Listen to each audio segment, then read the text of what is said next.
Politico has a wonderful piece just because it's so telling about our media in America. Not necessarily because they intended it this way, written by Dylan Beers and Mackenzie Wagner. And they start the piece by explaining the pundits, they're jammed up about this election. They don't know which way it's going to go.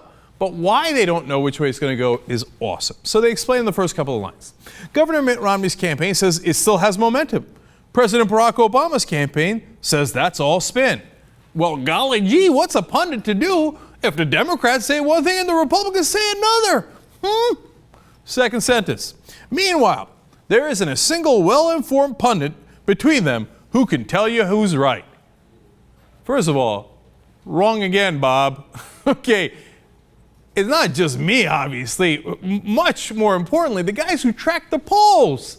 Nate Silver, go to Real Clear Politics. You know who's winning? This guy's winning, okay? Look, you can go to InTrade. That's a free market deciding who's winning. Barack Obama, it's not that unclear.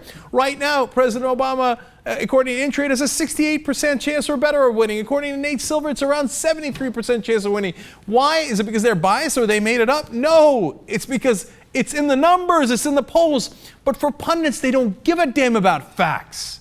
They don't care about reality. What they care is, what did the Republicans say? What did the Democrats say? Now, it's not just Politico writing about this. They've got quotes from the actual journalists. So here's Jonathan Karl from ABC News. I think, more than any other race I've covered, this is one where both sides genuinely seem to believe they're going to win. That's different. Given that, it's hard for somebody covering the race to make a call. I'm completely confused. I have no idea who's going to win. And I usually have a sense of who's going to win. Oh, that's embarrassing. Why don't you look at the numbers? Why don't you look at the polls? He's like, I don't know, man. What is a reporter to do when the Democrats say one thing and the Republicans say another? Well, golly gee, I guess I'm going to call it even. Well, John, that's what you've been doing for the last 20, 30 years, the whole media. No matter what the reality is, whether it's climate change, the Iraq war, and who invaded us, and whether they had weapons, whatever, you name it. Democrats say this, Republicans say that, but they've taken it to a comical level. There are actually numbers here. It's not an opinion. It's not whether you're pro-choice or pro-life. Just look at the goddamn polls. I'm really confused here. But he's not the only one. John Pundits, he's a right-winger, New York Post columnist, says the key is that no one on anyone's own side is calling it.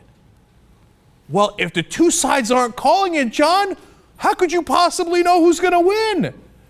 I mean, look at how they do reporting or punditry. This guy's a right-wing pundit. He's like, well, I mean, I asked both sides, and if they don't know, how would I know? MSNBC's Joe Scarborough. Anybody that thinks that this race is anything but a toss-up right now is such an ideologue. That's hilarious. They should be kept away from typewriters, computers, laptops, and microphones for the next 10 days because they're jokes. I see, ironically, Joe, that's funny. Okay, because we're not telling you who we want to win. Now, by the way, the Republicans do that. You got Dick Morris on Fox News 24 hours a day going, Mitt Romney's got this. He's almost going to win New York. He's almost going to win Rhode Island and Massachusetts. What are you talking about? That's just wishful thinking. It's based on no polls whatsoever. Now, look, when I wanted Democrats to win in other races and they weren't winning, I told you, they're not winning. We don't lie to you. We're not going to make up numbers. Joe, read a frickin' poll. Okay? The polls are not 50-50. Do you know anything about the Electoral College? If you say, hey, well, the national polls are close to 50-50 and they're swinging all the time within a 1 to 2 point range, you're right. But that's not relevant to who wins the election, the Electoral Colleges. And they are not swinging wildly. Go look at the Ohio polls.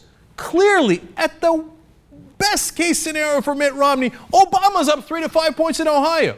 He's up in Iowa. He's up in Nevada. He's up in Wisconsin. All of them outside of the margin of error.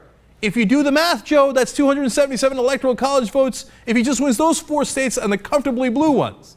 Oh, anybody that does math is a joke and should be kept away from calculators. That's our pundits in this day and age. And then we're not done. Here comes Joe Klein of Time magazine. We are excellent at reporting the past. Wrong again, Joe. Not bad reporting the present. Once again, agree to disagree. But we absolutely suck when it comes to the future. Well, there we agree, Joe. If you actually did reporting, then you wouldn't be so bad at it. But you don't. Instead, you do he said, she said garbage, and that's why you're flummoxed when the two sides say something totally different. And then finally, I was amused by this. Peggy Noonan of the Wall Street Journal. You can't get in too much trouble with too close to call, especially if everyone else is saying it. That nails it. She's at least being honest there. Look, man, if we say, oh my God, Obama's going to win based on how we've read the poll numbers here, well, we could get in trouble. That's not playing it safe. He said, she said is playing it safe. Democrats say this, Republicans say that. That's playing it safe. Nobody gets fired for that.